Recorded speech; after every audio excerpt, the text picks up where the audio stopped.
بسم الله الرحمن الرحيم.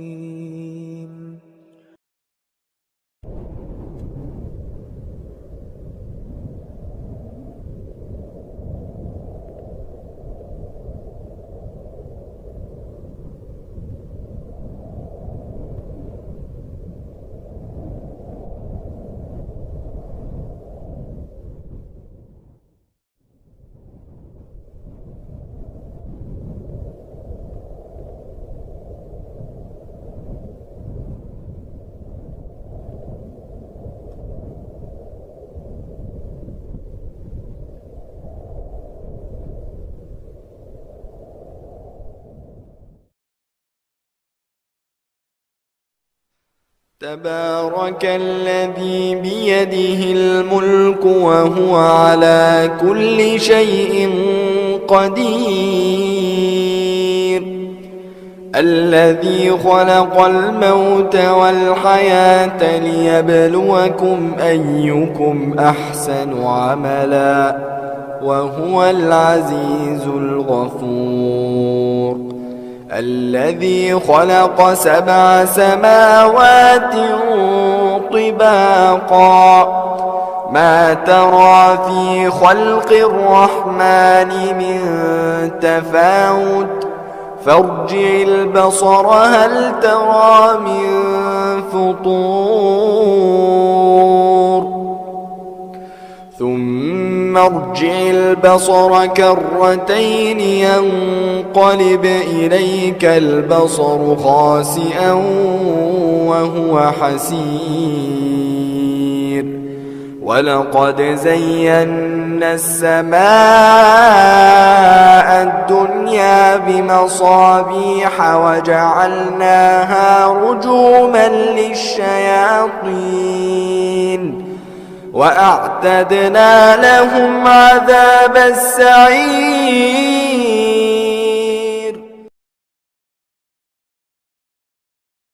ما أصاب من مصيبة في الأرض ولا في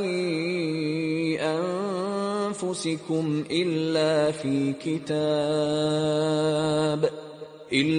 في كتاب من قبل أن نبرأها إن ذلك على الله يسير.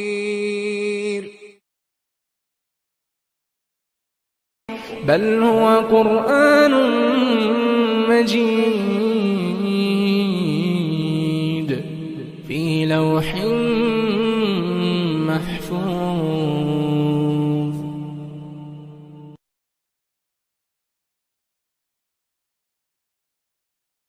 اسمع إلى بعض الآيات في عظمة الله سبحانه وتعالى التي تبين لك من هو الله جل وعلا، حتى نعظم الله ونقدر الله سبحانه وتعالى ونجدد التوبة مع الله سبحانه وتعالى. هو الله الذي لا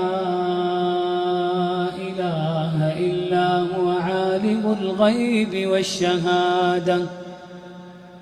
هو الله الذي لا إله إلا هو عالم الغيب والشهادة. هو الرحمن الرحيم. هو الله الذي لا إله إلا هو الملك القدوس السلام المؤمن المهيمن العزيز الجبار المتكبر. سبحان الله عما يشركون. هو الله الخالق البارئ المصور، له الأسماء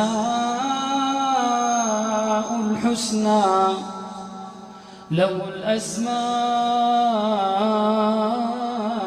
الحسنى.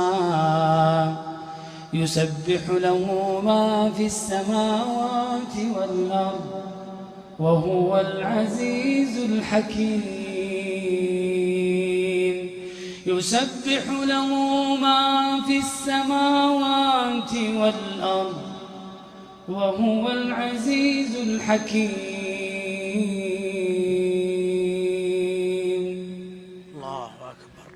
وما قدر الله حق قدره. وما قدر الله حق قدره. والأرض جميعا قبضته يوم القيامة. والأرض جميعا قبضته يوم القيامة. والسماوات مطويات بيمينه سبحانه وتعالى عما يشركون. الله سبحانه وتعالى يقول في سورة المؤمنون: قل لمن الأرض ومن فيها إن كنتم تعلمون سيقولون لله قل أفلا تذكرون. قل من رب السماوات السبع ورب العرش العظيم سيقولون لله قل أفلا تتقون. قل من بيده ملكوت كل شيء وهو يجير ولا يجار عليه إن كنتم تعلمون سيقولون لله قل فأنا تسحرون. إذا كانت هذه كلها لله، السؤال الذي يوجه لي ولك أخي ولك أخيتي: متى نكون نحن جميعا لله؟ قل إن صلاتي ونسكي ومحياي ومماتي لله رب العالمين لا شريك له وبذلك أمرت وأنا أول المسلمين. يا إخواني، السؤال: إبراهيم عليه السلام عندما قال له ربه جل في علاه إذ قال له ربه أسلم، هل تردد؟ قال أسلمت لرب العالمين. هناك أعظم من إبراهيم الخليل رضي الله عنه صلى الله عليه وسلم، أعظم من ذلك، وهي السماء وهذه الأرض كلها أسلمت لله. الله عز وجل يقول: أفغير دين الله يبغون وله أسلم من في السماوات والأرض طوعا وكرها وإليه يرجعون. الله عز وجل يقول: إذا السماء انشقت وأذنت لربها وحقت، أي وأذنت أي وأذعنت لله عز وجل، وحق لها أن تذعن لأنه هو الله، لأن الله جل في علاه هو الذي خلقها، والله عز وجل هو الذي خلقنا، فعلينا أن نذعن له وأن نطيع له وأن نستسلم له.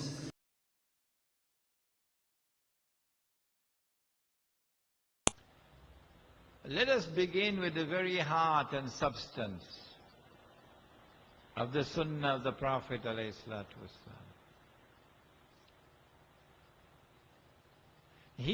Nabi Muhammad ﷺ followed his father Ibrahim. ثُمَّ أَوْحَيْنَا إِلَيْكَ, says the Quran.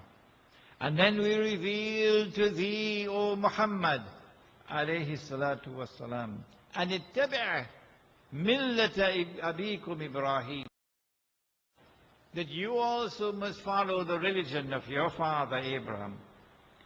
وَمَا كَانَ مِنَ الْمُشْرِكِينَ, and there is no shirk in that religion. And so the first sunnah of Nabi Muhammad alayhi salatu wasalam is to avoid shirk. This is the foundation of the sunnah of Nabi Muhammad alayhi salatu wasalam, to avoid shirk. But he warned before he died. He warned that the time will come when we will be attacked by shirk. And it will be very difficult for us to recognize the shirk. Shirk is not only to worship other than Allah, to worship 2 and 3 and 4 gods. Shirk is not only to worship gods and goddesses. Shirk is not only to worship idols. Shirk is also to play God. Like he played Mass, he played God. And no one playing Satan. Shirk is also to attempt to take over from Allah. And assume for yourself the functions of Allah.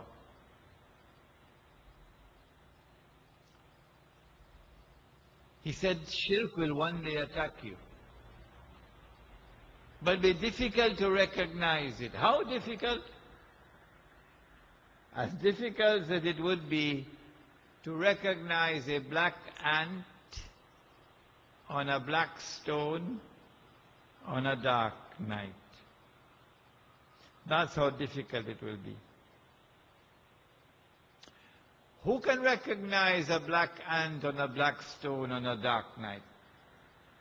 You could have a PhD from UWI, it makes no difference. The only one who can recognize a black ant on a black stone on a dark night is the one who have light to see. But this light doesn't come from a torchlight. This light comes from Allah, called Noor. And only if Allah gives Noor to you, only then will you be able to see. Otherwise you have eyes but you can't see. You have ears but you can't hear. You have hearts but you don't understand. You're just like cattle, says the Quran. Are we living today in a world in which we are enveloped by shirk all around? In which we have been embraced by shirk everywhere? And we are in shirk and yet singing qasida in praise of the Prophet ﷺ. That's the question I ask. Well, let us begin with salat. You cannot perform salat without saying Allahu Akbar every time you move. Every time you move, you have to say Allahu Akbar. Huh? Can you perform salat without saying Allahu Akbar? No. What does Allahu Akbar mean? Huh? Allahu Akbar means Allah is supreme. Allah is sovereign. Allah is supreme. Allah's authority is supreme authority.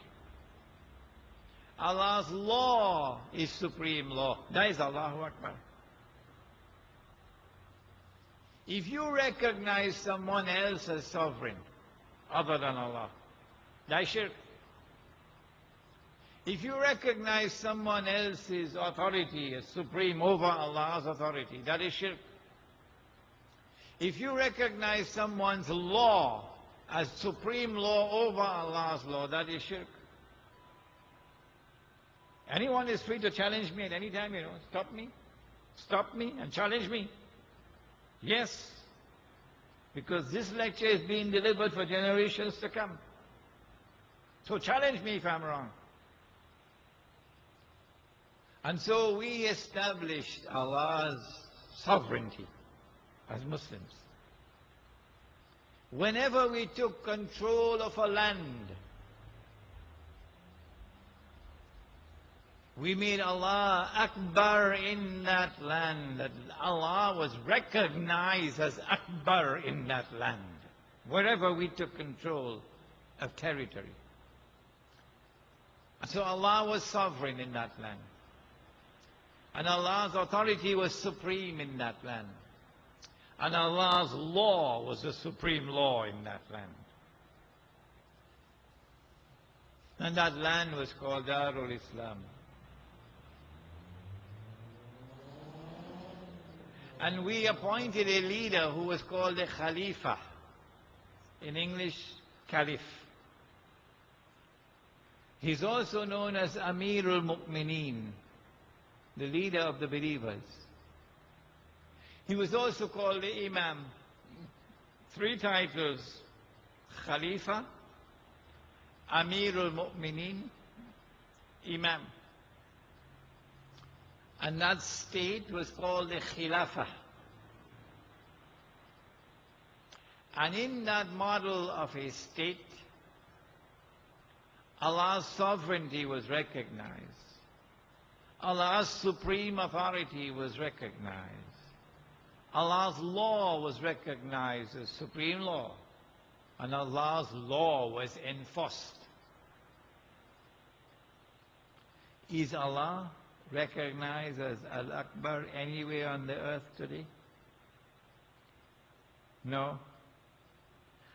Not even 1 square inch of Allah's earth today recognizes Allah as Al-Akbar. Not even 1 square inch. Does anyone lose any sleep over that? Does anyone weep over that? Do any tears fall from the eyes over that? That Allah is not recognized as Al-Akbar in even 1 square inch of the earth today? No? We sing in Qasida. The Khilafat was destroyed in 1924. By whom? By those who came before us, the Jews and the Christians. A particular part of the Jewish and Christian world which was white. Euro-Christian and Euro-Jewish. They destroyed the Khilafah. And if you want to read the story of how the Khilafah was destroyed, I have written the history. It is downstairs in my book.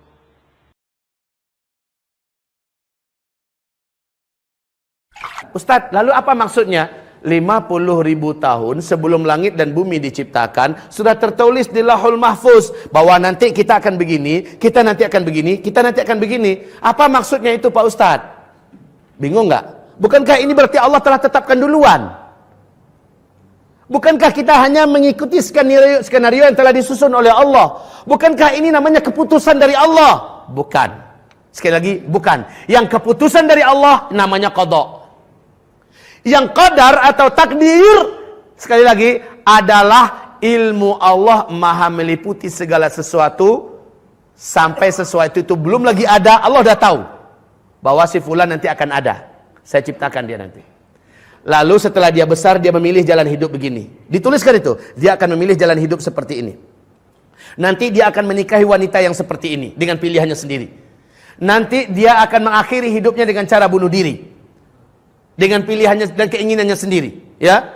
Kemudian dia akan diazab di neraka. Di dalam kubur dia disiksa, di neraka dia diazab. Seluruhnya tertulis sebelum orang ini diciptakan. Tapi berangkat dari pilihan orang itu, dan Allah Maha tahu dia yang milih. Padahal sudah banyak menasihati, jangan kamu lakukan ini, jangan kamu buat itu. Dia abaikan semua nasihat orang. Nuraninya berkata ini tidak baik, tapi tetap dia lakukan. Tetap dia lakukan, dia milih. Maka nanti pada hari kiamat, Pak, pilihan kita tidak akan disesalkan kepada Allah. Dan setiap orang-orang yang akan disiksa mengakui dosa-dosanya. Mengakui dosa-dosanya. Mereka tidak akan menyalahkan Allah. Mereka mengakui, benar hamba dulu berzina, benar hamba dulu makan riba, benar hamba dulu merampok, benar hamba dulu membunuh, benar. Dia mengakui, benar. Ya Allah, ya Rabb, ya. Waktu itu dia taubat, dah terlambat. Taubat itu di dunia. Waktu itu dia menyesal, sudah terlambat. Memang setiap takdir buruk akan berujung pada penyesalan. Tapi penyesalan ketika itu sudah tidak bermanfaat. Berair mata, darah sekalipun, Allah tak akan peduli dengan orang ini. Qala khsa'u fiha wa la tukallimuni. Diam kalian, jangan bicara dengan saya pada hari ini. Dulu ketika di dunia sudah ditegur kalian oleh dai-daiku, oleh rasul-rasulku, telah ditegur oleh kalian oleh para ulama-ulamaku, dan kalian mengabaikannya. Tidak peduli. Bahkan banyak orang sekarang mengatakan, jangan sok peduli dengan saya, urus hidup ente sendiri, saya urus hidup saya sendiri. Banyak sekali orang yang menampik kebenaran dan nasihat dengan bahasa-bahasa, saya lebih tahu jalan hidup yang mau saya tempuh, dan ini adalah hak saya, ente jangan masuk urusan saya, jangan campur tangan dalam urusan saya.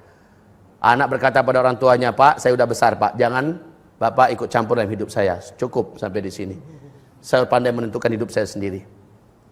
Anak-anak yang seperti ini enggak, masa lalu Bapak sudah berlalu. Ini adalah zaman kami. Dan saya sudah sekolah jauh-jauh Pak. Bapak SD aja enggak tamat, sok ngatur saya. Coba lihat tuh anak. Kaum muslimin yang kami muliakan, orang-orang yang dinasihati enggak mau, maka dia akan menyesali itu nanti pada hari kiamat. Taib kaum muslimin, kita kembali kepada takdir. Kesimpulannya di sini adalah apapun yang kita lakukan hari ini memang sudah tertulis di Lauhul Mahfuz, dan itu karena pilihan kita. Kembali kepada hadis tadi, ada orang yang seumur hidupnya sudah mengamalkan amalan ahli surga. Ternyata yang tertulis di Lauhul Mahfuz dia adalah calon ahli neraka. Maksudnya apa ini? Bukankah tidak adil? Sudah dia baik-baik seumur hidupnya, ternyata yang tertulis di Lauhul Mahfuz dia adalah ahli neraka. Pak, Bapak tahu kan? Rasulullah bersabda dalam hadis Sahih Bukhari dan Sahih Muslim, ada seorang lelaki masuk surga karena seekor lalat. Ada seorang lelaki masuk neraka karena seekor lalat. Dua orang pemuda ini berteman, bersahabat. Mereka melakukan safar, nyasar di kampung kafir penyembah patung berhala. Kemudian mereka ditangkap. Dan mereka tidak dibenarkan lewat kecuali memberikan sesembahan kepada Tuhan-Tuhan mereka, itu patung-patung yang mereka sembah. Kata dua orang lelaki ini tidak. Lalu kata mereka, jika kalian tidak mau, kalian kami bantai, kalian kami bunuh. Aku kan persembahan, korbankan sesuatu dari makhluk yang bernyawa. Maka apa kata seorang lelaki, kalau seekor lalat saya tangkap, saya persembahkan dan saya korbankan untuk patung-patung berhala Tuhan-Tuhan kalian ini, saya bisa lewat enggak? Ya, boleh. Maka dia pun menangkap seekor lalat dan dia persembahkan kepada patung ini. Singkatnya hadis itu mengatakan laki-laki ini ternyata mati. Fadakhalan nar, laki-laki ini masuk neraka. Kenapa? Dia telah memberikan sesajen kurban kepada selain Allah, dan itu syirik Pak. Syiriknya syirik besar. Dengan keinginannya, dengan pilihannya sendiri dia lakukan itu, maka dia mati dalam keadaan seperti itu. Sementara yang satu lagi, sekarang giliran ente, enggak mau gitu. Kalau ente tidak mau, ente mati. Di tangan ente saya mati, tidak di tangan ente pun saya juga akan mati, dan mati saya tetap pada jadwalnya. Menyembahkan, mempersembahkan sesuatu dari makhluk hidup, maka itu hanyalah untuk Allah, dan itulah bentuk ibadah, dan saya tidak akan beribadah kepada Tuhan-Tuhan ente itu, patung-patung itu. Jadi ente memilih untuk menolak, iya. Ente kami bunuh, silakan. Dibunuh, masuk surga kata Rasulullah. Coba dengan pilihannya laki-laki ini, dia mempertahankan akidahnya, dia masuk surga. Yang tadi dengan pilihannya dia mempersembahkan seekor lalat kepada patung-patung yang berhala, dan dia mati, dia masuk neraka. Ini pilihan Pak. Ini pilihan. Apapun pilihannya, maka Allah Maha tahu itu. Dengan dipilihannya sendiri, dia mengamalkan amalan ahli neraka. Dengan pilihannya sendiri, dia mengamalkan amalan ahli neraka. Bukan Allah yang menetapkan, dia yang milih. Di akhir hayat kita, ini sakarat.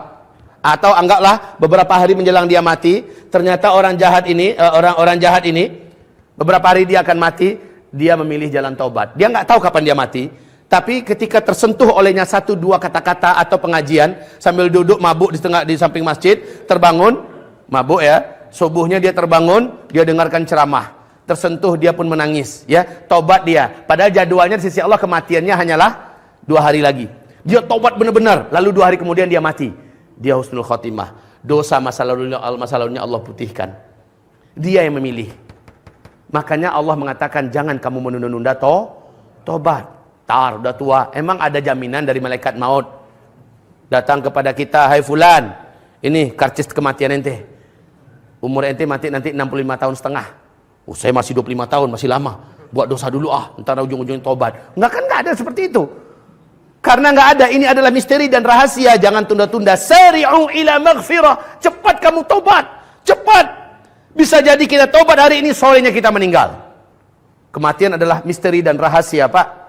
Banyak buah-buah jatuh ketika dia masih hijau muda. Ada yang sudah sangat tua, belum lagi jatuh. Ya, ayah saya sekarang beberapa bulan lagi umurnya udah 100 tahun. Masih hidup aja. Alhamdulillah masih kuat, masih sehat. Sementara anak-anaknya, bahkan anaknya yang paling tua usia 79 tahun udah meninggal duluan. Kaum muslimin yang kami muliakan, abang saya yang nomor 3 dari anaknya, ya, anak beliau, abang saya nomor yang ketiga, saya anak kelima, udah meninggal duluan. Muda masih usia 43 tahun udah meninggal. Coba lihat kaum muslimin, betapa banyak kematian ini dimistirikan, dirahasiakan oleh Allah Subhanahu wa taala. Jadi ketika Allah mengajak ayo tobat, sebenarnya itu adalah sebuah ajakan misterius. Ajakan yang penuh rahasia, ajakan yang kalau dipenuhi maka kita akan berbahagia dan beruntung. Ada orang yang sudah mau masuk neraka, udah dekat lagi sejengkal sisanya, ternyata dia memilih jalan yang baik dan dia jadi orang baik. Kayak orang yang tadi yang minta izin pada Nabi, perang bersama Nabi, ya. Nabi izinkan setelah masuk Islam dulu. Masuk ente Islam dulu. Coba kalau sempat setelah perang. Kan gitu katanya tadi kan? Setelah perang aja ya Rasulullah saya berislam. Kata Nabi tidak. Islam dulu baru ikut berperang dengan kami. Maka dia pun menyatakan Islamnya dan dia terbunuh dalam perang itu. Ya kan? Masuk surga. Sekali lagi, apa yang akan terjadi ini dengan pilihannya Allah Maha tahu. Lalu itulah yang dituliskan oleh Allah di Lauhul Mahfuz. Itu yang dituliskan oleh Allah. Lalu yang beda ini, Allah Maha tahu. Dengan pilihannya sendiri dia mau dengan wanita kafir. Dan dia pindah ke agama wanita kafir itu demi bisa menikahinya. Padahal umurnya sudah nggak lama. Dengan pilihannya sendiri. Lalu dia menikah dengan wanita kafir itu. Dan dia meninggal beberapa saat setelah mereka menikah. Kesenangan sesaat, lalu dia kafir, su'ul khotimah, masuk neraka. Coba lihat Pak. Pilihannya sendiri. Inilah yang dituliskan di Lauhul Mahfuz. Sekali lagi Allah tidak bisa disalahkan dalam hal ini. Kan ente yang milih. Ente yang milih.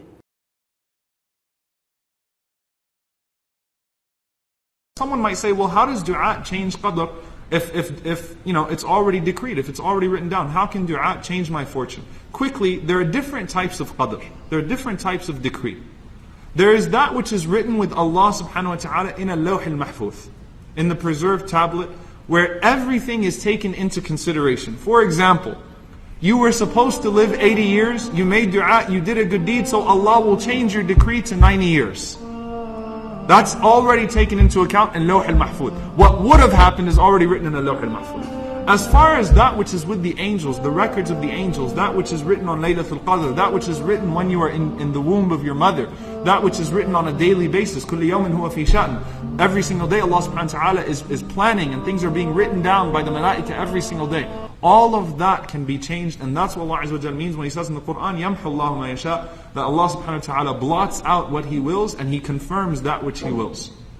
So your dua truly does affect qadr, just the same way as your eating or your drinking would extend your lifespan for another day. Right? Dua is that vital. So yes, dua has that effect on your qadr. And Rasulullah ﷺ says nothing fights with qadr and changes qadr like dua and good deeds. And he said, and nothing extends the life like charity, like sadaqah. Okay? And so Imam An-Nawawi rahimahullah said we can derive from that as well that sometimes there are people that were meant to live a longer time, but Allah subhanahu wa ta'ala reduces their lifespan because of their sins. Your good deeds can be a means of extension of your life, and your bad deeds can be a means of cutting it short. So do not underestimate the power of your dua. Really, subhanAllah, we just released that video today talking about Gaza and talking about the things that go around the world. Your dua is the greatest tool of personal and societal change. The greatest tool that you have. So about dua, just one quick comment, inshallah. Just the ayat of Ramadan itself.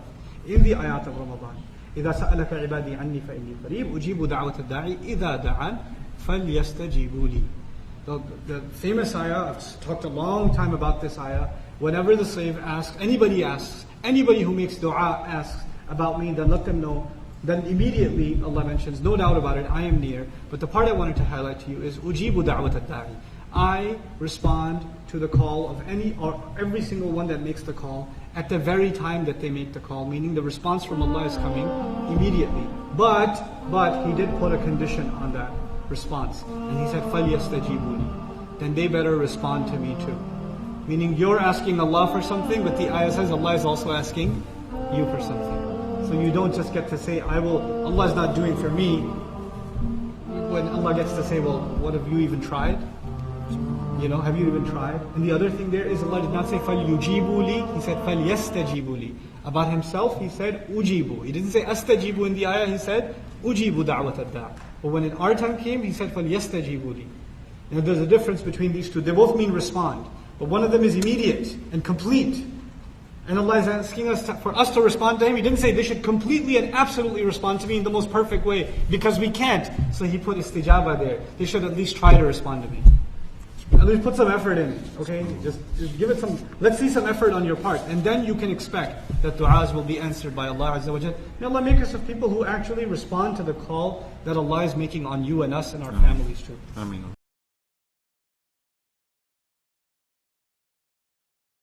Why did Allah create the human being when He knew that on the Day of Judgment a large number will go to hell? The human being is a unique and one of the best creations of Allah subhanahu wa ta'ala. Unlike the other creations, all the other creations, they submit the will to Allah subhanahu wa ta'ala. They obey subhanahu wa ta'ala 100%, whether it be the trees, whether it be the stars, whether it be the sun, whether it be the animals, whether it be the birds, all of them are Muslim, they submit the will to Allah.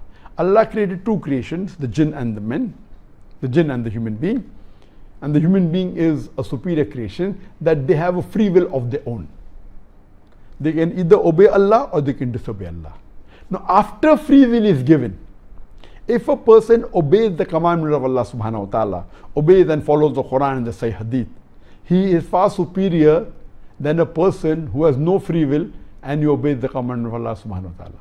So a human being who has a choice of his own, has a free will to obey or disobey Allah subhanahu wa ta'ala, and then if he follows the command of Allah, he is higher even than the angels. Or the angels have no free will to disobey Allah subhanahu wa ta'ala. So He has created a new creation. And when you want something which is excelling or of a higher quality, the chance of success rate is less. For example, if you appear for an examination of 10th standard, you find that most of them pass. When you go to bachelor's degree, yet most of them passed, but lesser as compared to 10th standard. If you appear for an MBBS degree, the percentage of passing the exam is lesser than people passing the bachelor's in arts or in science. If you go for MD or DM, that's the doctorate of medicine, again the percent of people who pass is less than the percent of people who fail, because it's a very difficult examination. So here also this is the test that we are undergoing, and Allah subhanahu wa ta'ala has given a free will. It is not Allah who's purposely putting them in Jahannam, He's giving them the option. In fact, Allah subhanahu wa ta'ala is merciful, and He says that you ask for forgiveness, I'll forgive you. And Ramadan is one of the months that you ask for forgiveness, Allah will forgive you. If you do any sin, major sin, and let it be how big the sin is, let it be as big as a mountain, if you ask for forgiveness and if you repent, inshallah, Allah will forgive you.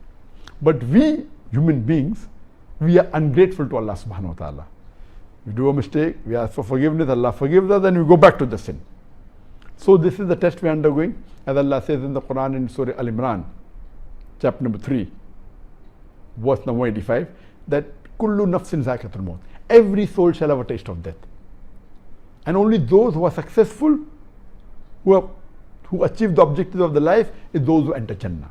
This life is nothing but mere play and amusement. Allah says in Surah Mulk, chapter number 67, verse number 2, Alladhi khalaqal mawta wal hayata. It is Allah who has created death and life to test which of his good deeds. So this life is a test for the hereafter. Allah is most merciful, He is very kind. we are a unique creation, one of the best creation of Allah subhanahu wa ta'ala. We are undergoing a test. Imagine if in an examination, in a medical examination, a person writes the wrong answer. You can't expect the teacher to say, oh, I'm merciful, I will pass you.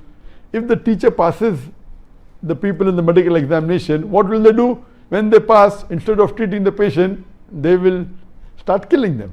So you have to follow the rule. Even though you're merciful, you have to see what the result of the test are, and based on that test, if you pass, you go to Jannah. If you fail, you go to Jahannam. Hope that answers the question. والحمد لله رب العالمين